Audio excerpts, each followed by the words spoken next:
El camino hacia la aldea parecía interminable.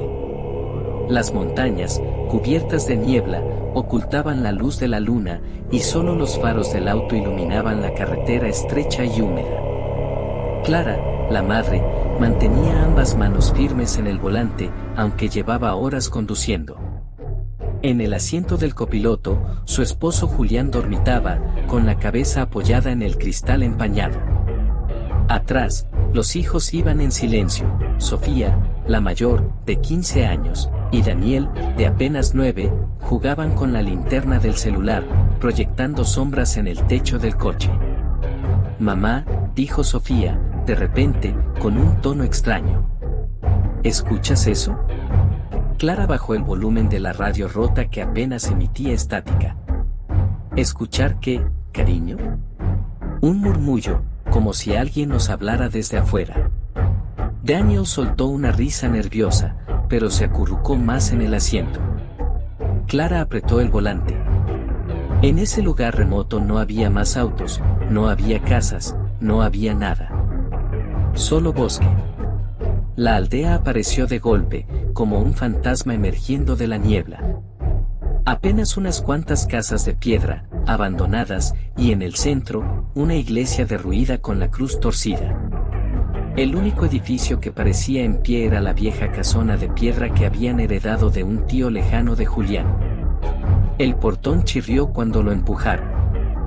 El aire olía a humedad, hierro oxidado y madera podrida. La fachada se alzaba imponente, con ventanas altas y oscuras como ojos vacíos. «Aquí viviremos», murmuró Julián, más para convencerse a sí mismo que a su familia. Entraron. El silencio dentro era tan espeso que podían escuchar sus propios corazones. Al encender las luces, estas parpadearon y apenas iluminaron pasillos interminables llenos de retratos antiguos. Los rostros pintados parecían seguirlos con la mirada. Sofía se detuvo frente a uno en particular, una mujer pálida, vestida de negro, con un rosario en las manos. Sus ojos parecían demasiado reales, húmedos, como si estuvieran a punto de parpadear. «No me gusta», susurró Sofía. «Son solo cuadros, hija», dijo Julián, aunque él también evitó mirar directamente a esos ojos. Esa primera noche, mientras todos intentaban dormir, Sofía fue la única que permaneció despierta. Desde la habitación del piso superior, el viento se colaba entre las rendijas de las ventanas, pero no era viento lo que escuchaba. Eran voces.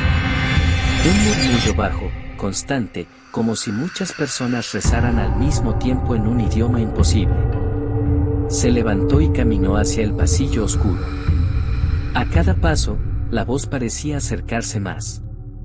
Al llegar a las escaleras, la vio. En la planta baja, junto a la puerta principal, estaba la mujer del retrato. La misma piel blanca. El mismo vestido negro. El mismo rosario colgando de sus dedos huesudos.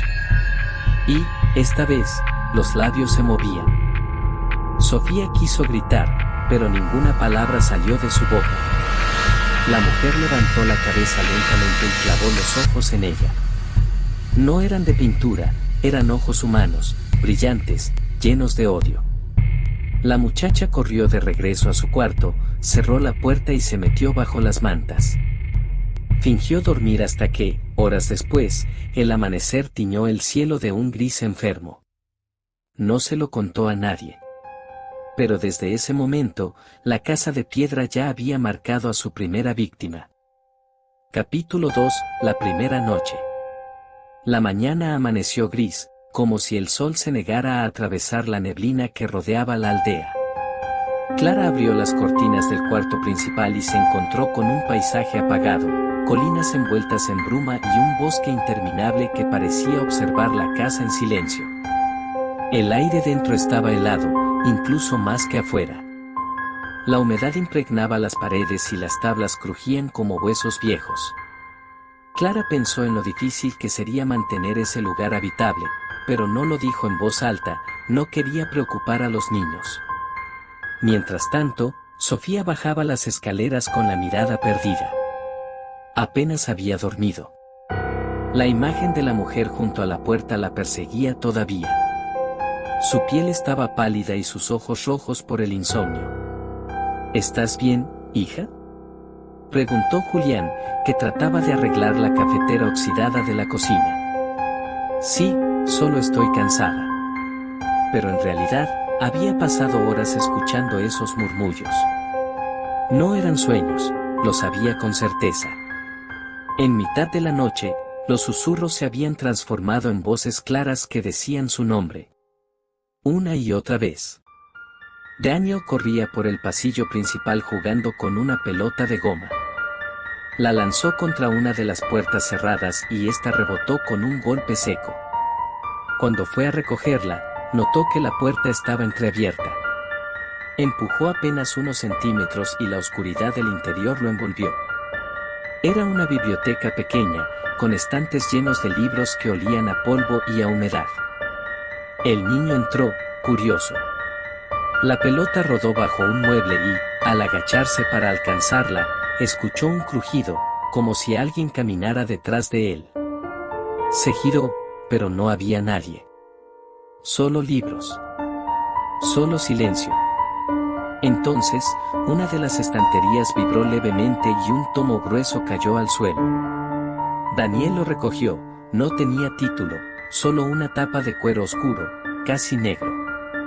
Lo abrió al azar. Sus ojos se agrandaron, el libro estaba lleno de símbolos extraños, dibujos de cuerpos deformes y palabras que no podía leer.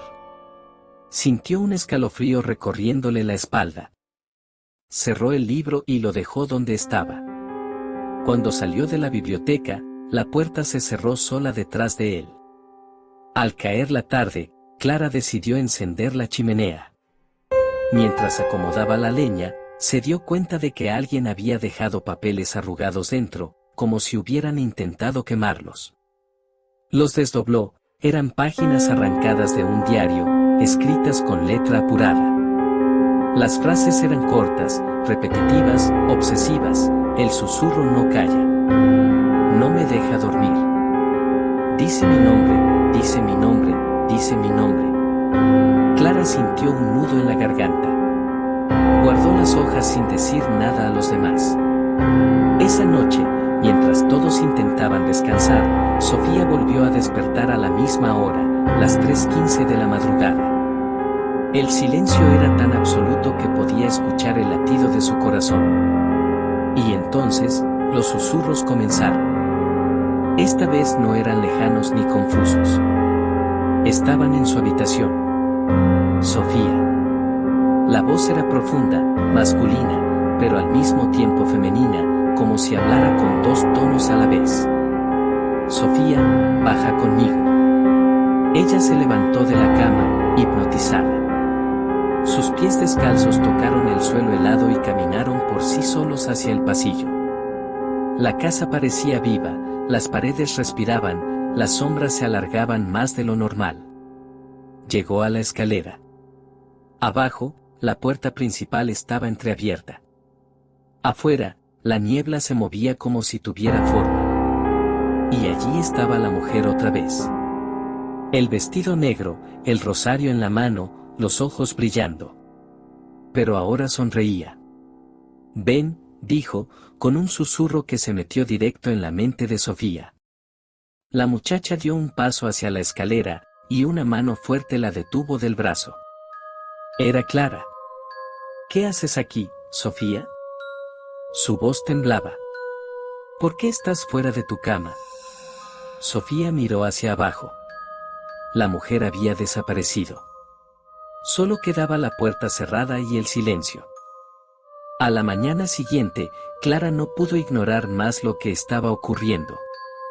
Le contó a Julián lo que había visto, a su hija sonámbula, mirando fijamente hacia la entrada como si alguien la llamara. Es estrés por la mudanza, nada más, dijo él, tratando de sonar convincente, aunque sus manos temblaban al encender otro cigarro.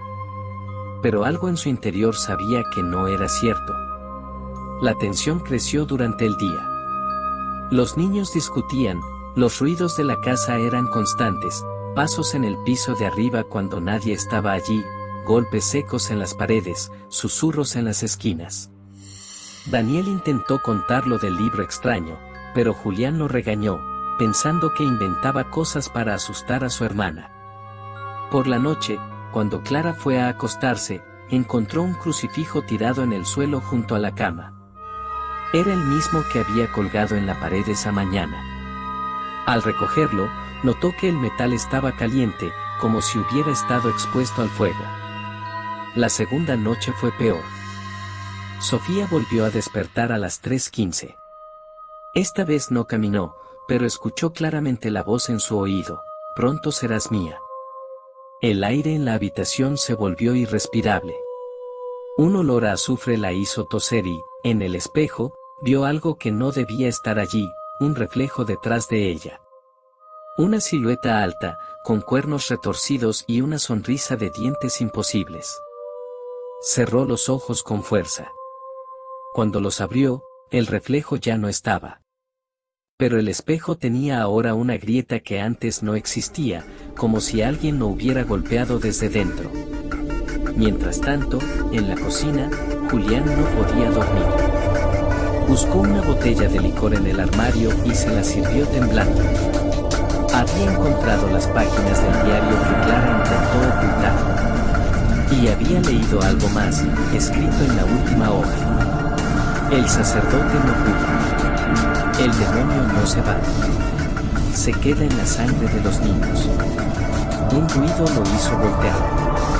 En la ventana, empañada por la humedad, había marcas de manos pequeñas.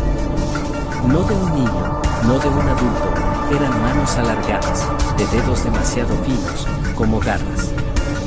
El vaso se le cayó de las manos. Esa madrugada, nadie durmió. Clara lloraba en silencio en la cama. Julián fumaba sin parar. Daniel tenía fiebre. Y Sofía, en su habitación, escuchaba los rezos en aquel idioma extraño, resonando en su cabeza como un coro de voces que se burlaba de ella. La casa de piedra había despertado. Y ya no iba a dejarlos ir. Capítulo 3. El sacerdote retirado. La tercera noche fue la peor hasta entonces. Un viento helado recorrió los pasillos como si la casa respirara. Las puertas se cerraban de golpe, los retratos colgaban torcidos y las voces se hicieron más claras. Sofía ya no solo escuchaba su nombre, ahora las palabras eran órdenes. Hazlo, ábreme, ofrécenos. Esa madrugada, Daniel despertó gritando. Cuando Clara corrió a su cuarto, lo encontró de pie, con los ojos en blanco, señalando la pared. En el yeso húmedo aparecía una palabra escrita con algo oscuro, como barro o sangre. Niño. El niño no recordaría nada al día siguiente. A la mañana siguiente, Julián decidió que no podían quedarse callados más tiempo. Preguntó en el pueblo cercano si alguien conocía la historia de la casa. La gente lo evitaba, cerraba las puertas al verlo. Solo una anciana, encorvada y con los dedos deformes por la artritis, se atrevió a hablar. Esa casa está maldita, dijo con un susurro áspero. Antes vivía allí una familia, y murieron todos. Dicen que un sacerdote vino a hacer un exorcismo, pero fracasó. Desde entonces, nadie ha querido poner un pie en esa piedra perdida. Julián sintió un escalofrío. ¿Sabe dónde está ese sacerdote? La mujer lo miró fijamente. Ya no es sacerdote. Vive retirado, en la colina al otro lado del bosque. Nadie lo visita. Esa misma tarde, Julián fue hasta la cabaña solitaria. El lugar estaba lleno de crucifijos oxidados y velas apagadas. Tocó la puerta, y después de un silencio largo, se abrió. El hombre que apareció parecía un cadáver viviente, delgado, con la barba descuidada, los ojos hundidos y la sotana vieja colgándole del cuerpo. No necesito confesiones, dijo con voz áspera. No vengo a confesarme. Necesito ayuda. Mi familia está en peligro. El sacerdote lo observó en silencio. Luego sonrió con el La casa de piedra. Nadie sintió. El hombre cerró los ojos, como si una vida antigua se abriera en su memoria. No debería haber nadie vivo allí. Esa noche, el hombre llegó a la casa con Julián. Llevaba una Biblia gastada y un rosario ennegrecido. Al entrar, se detuvo. Su rostro se tensó. Ya está despierto, murmuró. Clara se asustó al ver a un extraño en su hogar, pero Julián le explicó a prisa. Sofía, sin embargo, apenas lo miró, estaba demasiado ocupada observando la esquina oscura del pasillo, donde una sombra parecía esperarla. El sacerdote retirado, se llamaba Padre Esteban, recorrió la sala en silencio, murmurando oraciones en latín. Cada vez que pronunciaba el nombre de Cristo, la madera crujía como si protestara. No es un simple espíritu, dijo finalmente. Lo que habita aquí es antiguo y ha marcado a su vida. Clara se tapó la boca con las manos. Sofía. El hombre sintió. Ella escucha al demonio más claro que nadie. Eso significa que ya abrió una puerta dentro de su mente. Esa misma noche, el padre Esteban comenzó un ritual preliminar en la sala principal. Encendió velas negras, colocó sal alrededor y colgó un crucifijo en el centro. Sofía estaba sentada frente a él, obligada por sus padres. Al principio, todo estuvo en silencio. Pero pronto, la voz comenzó a salir de la boca de la muchacha. No eres bienvenido aquí, dijo con un tono gutural, tan grave que no parecía humano. Clara gritó, pero Esteban levantó la mano para que se callara. No le hables. No le respondas. El aire se volvió más pesado, y las velas temblaron aunque no había viento. La voz volvió a salir de Sofía, esta vez en un idioma incomprensible, lleno de sonidos rotos. Sus ojos se pusieron en blanco y sus brazos se retorcieron como si alguien invisible los doblara. Sofía. Gritó Julián, tratando de acercarse, pero el sacerdote lo detuvo. No la toques. No es ella quien habla ahora. Las ventanas estallaron al mismo tiempo. El crucifijo en la pared cayó y se partió en dos. La voz se rió, profunda, burlona. La sangre es mía. Y, de repente, Sofía se desmayó. El silencio regresó, pero el miedo quedó en todos. Esa noche nadie pudo dormir. El padre Esteban les explicó la verdad. El demonio no se fue cuando intenté expulsarlo hace años. Se aferró a la casa. A la tierra misma. Y ahora encontró un canal nuevo, su hija. Clara lloraba en silencio, abrazando a Sofía inconsciente. Julián apretaba los dientes con impotencia. Entonces, ¿qué podemos hacer?, preguntó, con voz rota. Esteban miró hacia la oscuridad del pasillo, donde otra vez parecía moverse una sombra. Prepararse. Lo que viene no será un simple exorcismo. Será una guerra. Capítulo 4. La puerta abierta. La madrugada después del primer ritual fue insoportable. Nadie durmió.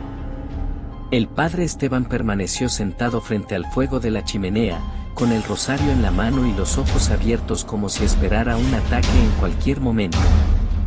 Clara, temblando, trataba de calmar a Sofía, que se movía inquieta bajo las mantas.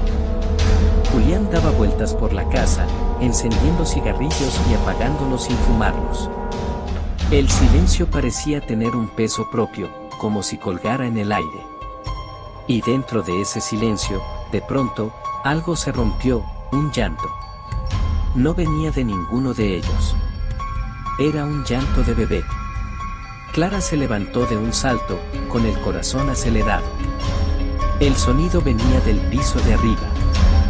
Subió corriendo, convencida de que Daniel había despertado llorando, pero al entrar en su cuarto lo encontró profundamente dormido. El llanto seguía, más fuerte, más cerca, hasta que entendió que no salía de un niño real. Venía de las paredes. Esteban subió tras ella y la detuvo. No lo escuches. Solo es el primero de sus juegos. Al día siguiente, Clara encontró a Sofía sentada sola en el pasillo, con la mirada fija en el retrato de la mujer vestida de negro. La muchacha murmuraba palabras sin sentido, mientras sus dedos trazaban símbolos invisibles en el aire. Sofía, susurró su madre. La adolescente giró la cabeza lentamente. Sus ojos ya no eran del todo suyos, uno parecía más oscuro que el otro, casi negro por completo. Ella me dice secretos, dijo con una voz doble, entre la suya y otra más profunda. Tú no los entiendes. Clara retrocedió, con el alma helada. Esa tarde, Esteban reunió a la familia en el salón principal. No pueden salir de esta casa. El mal está aquí, pero también el campo de batalla. Si cruzan la puerta, los seguirá. Y si los atrapa afuera, nadie podrá ayudarlos. ¿Qué es lo que quiere?, preguntó Julián, al borde de un ataque de nervios. El sacerdote respiró hondo. Quiere lo que siempre quiere, sangre. Pero hay algo más. Esta casa fue construida sobre ruinas más antiguas, un lugar de sacrificios. Lo que habita aquí no es un demonio cualquiera. Es más viejo, más fuerte. No se conformará con arrastrar un alma. Quiere quedarse. Clara abrazó a Daniel, que lloraba en silencio. Esa noche comenzó el verdadero ataque. Las luces se apagaron de golpe y la casa quedó sumida en tinieblas. Las velas encendidas estallaron, lanzando cera ardiente al suelo. De las paredes salió un ruido espantoso, como uñas arañando piedra. Sofía gritó, pero no con su voz. Un rugido grave, animal, llenó la sala. Fue levantada en el aire como si unas manos invisibles la sujetaran, y su cuerpo se arqueó hasta que los huesos parecieron crujir. Clara se lanzó hacia ella, pero Esteban la detuvo de nuevo. Atrás. Ya no es Sofía quien está ahí. El cuerpo de la muchacha cayó al suelo de golpe, convulsionando. Sus labios se movieron solos. Abrí la puerta, y ahora no se cerrará jamás. El sacerdote se adelantó, colocando el crucifijo frente a ella. En el nombre de Cristo, te ordeno que salgas de esta niña. La respuesta fue una carcajada tan fuerte que las ventanas volvieron a quebrarse. La voz salió de la boca de Sofía, profunda y distorsionada, no me iré. Ella me pertenece. Su alma estaba vacía, y yo la llené. En ese momento, Daniel comenzó a gritar desde el piso de arriba. Julián corrió hacia él. Encontró la habitación revuelta, los juguetes arrojados contra las paredes. El niño estaba de pie sobre la cama, con los brazos extendidos y la mirada fija en el techo. Con voz monótona repetía una frase: el hermano es la ofrenda, el hermano es la ofrenda. Julián lo abrazó con fuerza, tratando de hacerlo reaccionar. El pequeño rompió en llanto de golpe, como si despertara de una pesadilla. Cuando volvieron abajo, Esteban estaba empapado en sudor, luchando por contener a Sofía, que se retorcía en el suelo con una fuerza imposible. Está demasiado dentro de ella, gritó. Necesitamos un ritual completo, o la perderemos. Pasaron los siguientes días preparando la casa. Esteban selló las puertas y ventanas con cruces de sal y agua bendita. Dibujó símbolos en las paredes con tiza, mientras murmuraba oraciones que parecían más antiguas que la propia iglesia. Julián lo ayudaba, aunque cada vez estaba más desesperado. Clara apenas podía hablar, solo se dedicaba a cuidar a Sofía, que pasaba horas en un estado de trance, hablando con alguien invisible. Una noche, la muchacha despertó de golpe y miró fijamente a su madre. ¿Sabes cómo morirá papá?, le preguntó con una sonrisa torcida. Clara no pudo responder. Con fuego. Lo verás arder. Y tú no harás nada. Clara se echó a llorar. Finalmente, Esteban anunció que había llegado la hora. Esta casa ya no aguanta más. Si esperamos, Él se quedará con Sofía por completo. Esta noche haremos el exorcismo. Prepararon la sala. Colocaron sillas en círculo, con el crucifijo colgando en el centro. Velas blancas rodeaban el espacio, y un cáliz con agua bendita estaba listo en la mesa. Sofía fue sentada en medio, atada con correas para impedir que se hiciera daño. Al principio parecía dormida. Pero cuando Esteban comenzó a rezar, abrió los ojos, completamente negros. La voz salió de su garganta, grave como un trueno: me llamaste, y aquí estoy. ¿Crees poder sacarme? Yo soy más antiguo que tus rezos. Yo estaba antes de tus dioses. Esta casa me pertenece. Esta niña me pertenece. Las velas se apagaron todas a la vez. La oscuridad se llenó de pasos, de manos invisibles que empujaban, golpeaban, tiraban. Julián fue arrojado contra la pared. Clara gritaba, abrazando a Daniel. Esteban levantó el crucifijo y gritó con todas sus fuerzas: en el nombre de Cristo, te ordeno que muestres tu verdadero rostro. Y Sofía comenzó a transformarse. Su piel se cubrió de venas negras, su boca se abrió demasiado, mostrando dientes que no eran suyos. De su garganta salió un chillido que rompió los vidrios que aún quedaban en pie. La casa entera tembló, como si estuviera viva. El ritual apenas había comenzado. Y lo que estaba dentro de Sofía no iba a rendirse sin una guerra sangrienta. Capítulo 5. El exorcismo comienza. El aire se volvió denso, imposible de respirar. La sala estaba a oscuras, salvo por la débil luz del fuego en la chimenea, que se agitaba como si ardiera en medio de una tormenta invisible. Las velas se apagaban solas, una tras otra, dejando sombras alargadas en las paredes. El padre Esteban permanecía de pie frente a Sofía, con el crucifijo en alto y la Biblia abierta. La adolescente estaba atada a la silla en el centro del círculo, pero la fuerza con la que se retorcía hacía crujir la madera. Su cabeza colgaba hacia un lado, y cuando levantó la mirada, sus ojos ya no eran humanos, dos abismos negros, brillantes como aceite en el agua. La voz que salió de su boca estremeció la casa. Eres débil, Esteban. Fallaste una vez, fallarás otra vez. El sacerdote apretó los dientes. Sabía de qué hablaba.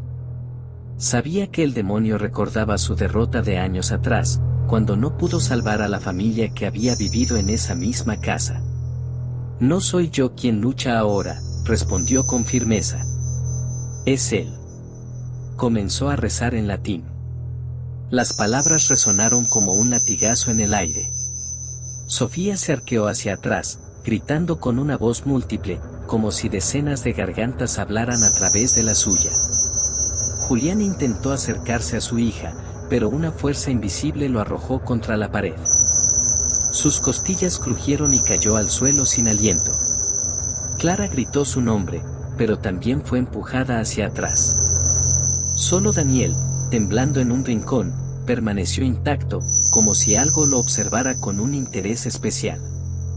La voz desde Sofía habló de nuevo, esta vez directamente a él. Pequeño Daniel, ven conmigo. Tú eres la llave. La ofrenda perfecta. El niño comenzó a llorar y trató de taparse los oídos, pero las palabras se metían dentro de su cabeza. Clara corrió hacia él y lo abrazó con fuerza. No lo escuches, hijo, no lo escuches.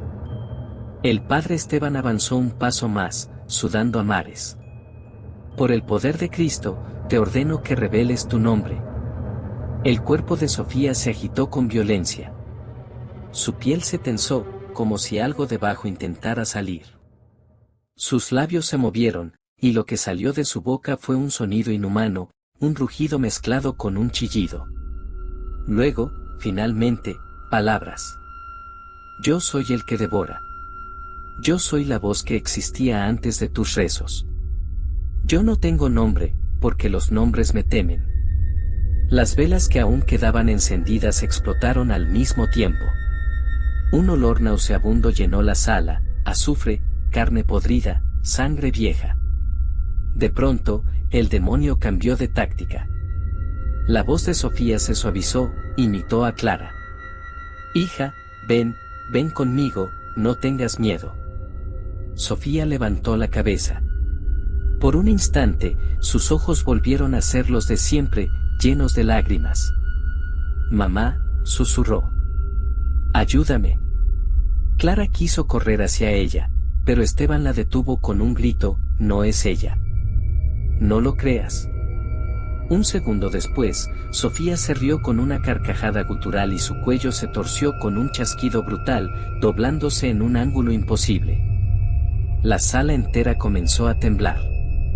Las paredes sangraban, un líquido oscuro goteaba desde las grietas, manchando el suelo.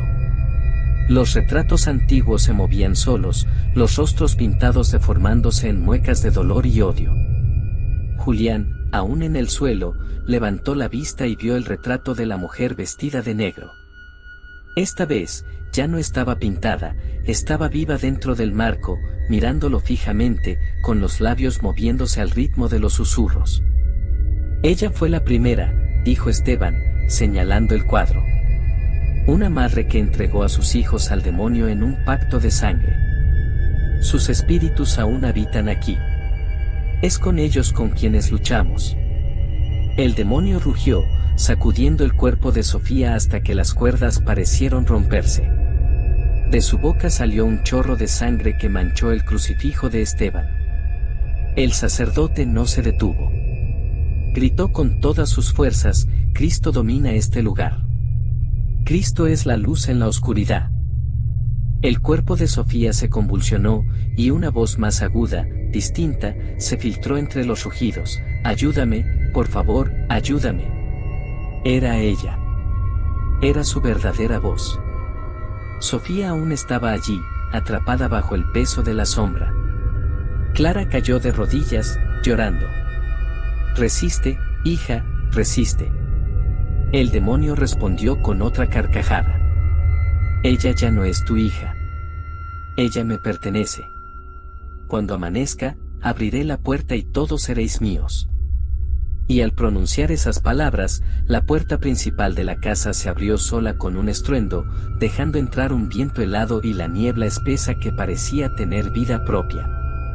El ritual apenas había comenzado, pero ya estaba claro, el demonio no solo quería el alma de Sofía. Quería a toda la familia. Y la casa, con cada crujido, con cada sombra, parecía estar de su lado. Capítulo 6. La sangre del sacrificio. La puerta principal seguía abierta de par en par.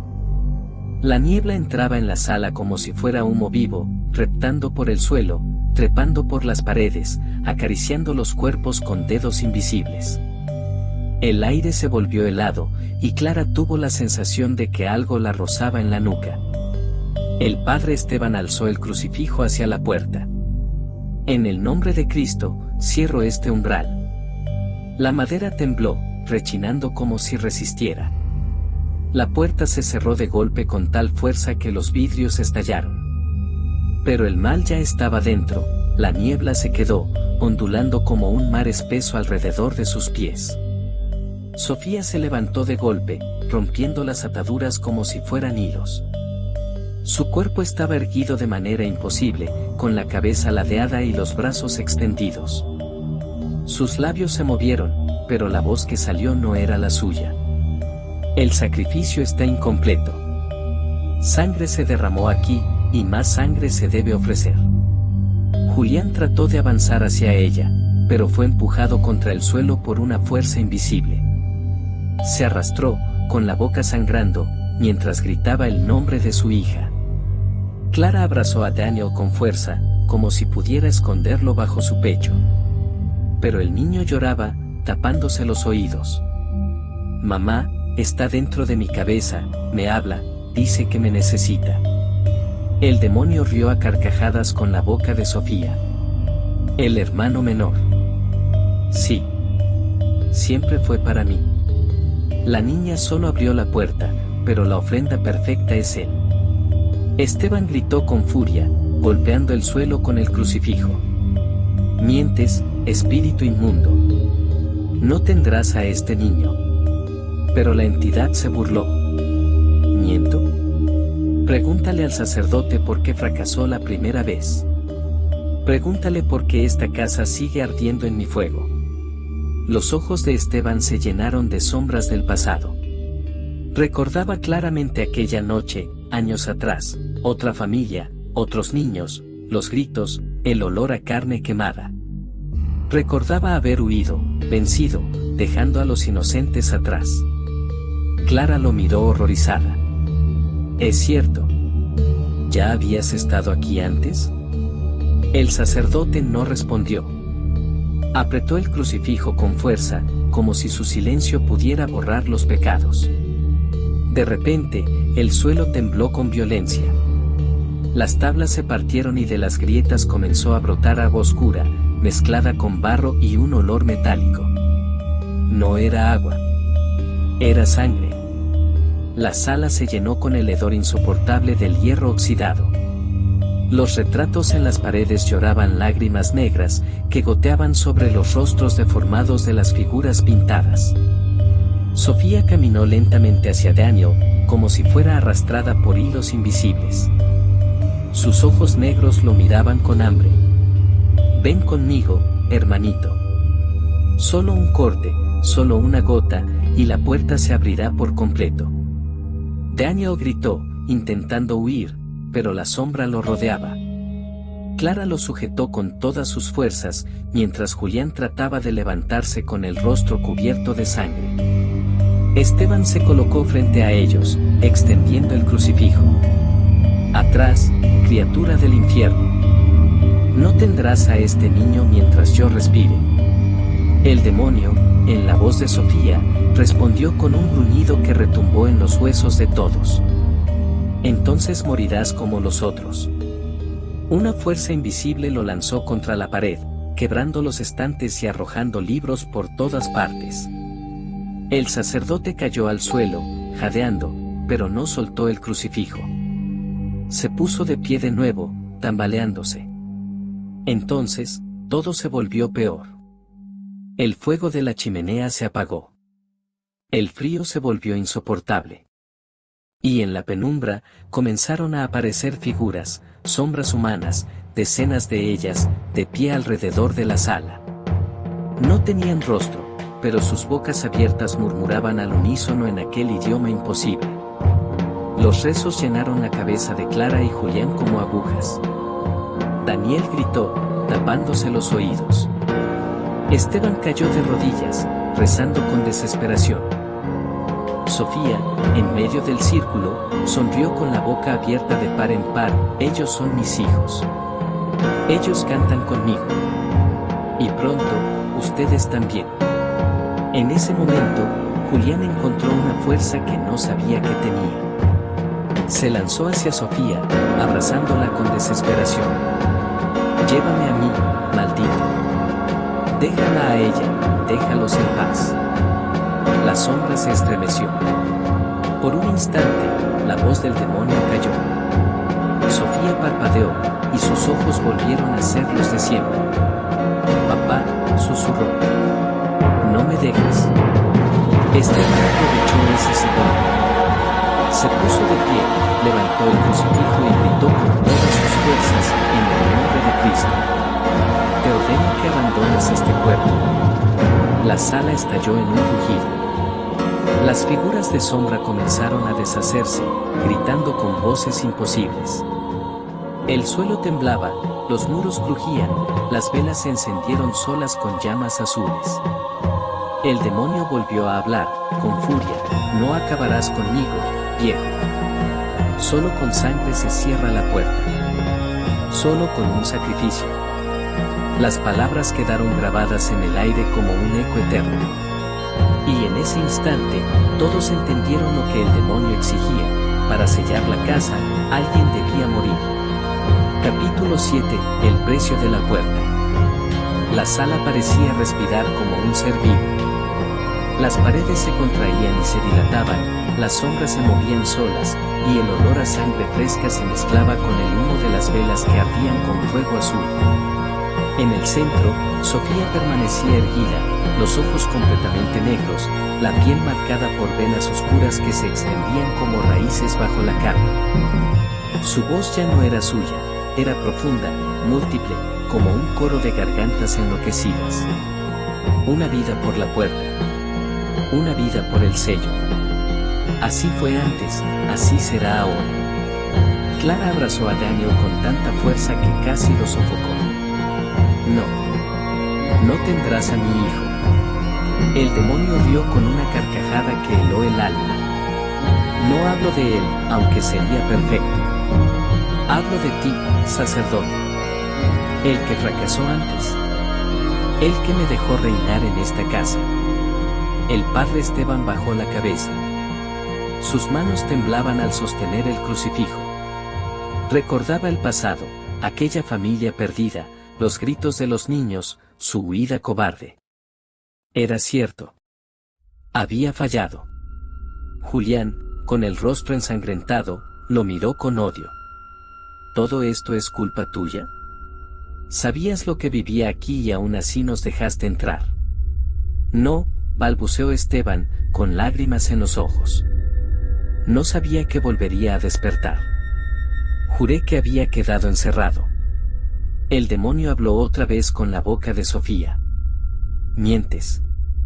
Siempre supiste que tarde o temprano necesitarías redimirte. Y ahora, ha llegado el precio. Las sombras en la sala comenzaron a acercarse, rodeando a todos. Las figuras sin rostro extendieron sus manos negras, rozando el aire como garras. Cada uno murmuraba lo mismo. Una vida. Una vida. Una vida. Daniel lloraba. Clara gritaba oraciones rotas. Julián intentaba levantar un madero roto como arma, inútil contra aquel mal.